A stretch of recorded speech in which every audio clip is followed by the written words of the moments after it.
سلام علیکم یارو دوستان محترم حضار کانال. امروز چهارشنبه 17 اپریل 2024 است.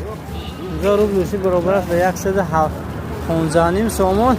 ویدیو پر دوستان بعد از بازی شب میپرتم برای دوستان نگاه میکنید. خیلی مهمونو باشه دیگه حتما در کانال ابونه میشوید دوستان. این اول برای شما مثلا که من همین بازار بودم خدا خواهد تماشا میده نوار پرش دوستان. بازار یکمش است که منطقه یکمش است که تا وقتی جوش خروش بازار است. برچه های 1100 سومونی هم خیلی سبداش داریم.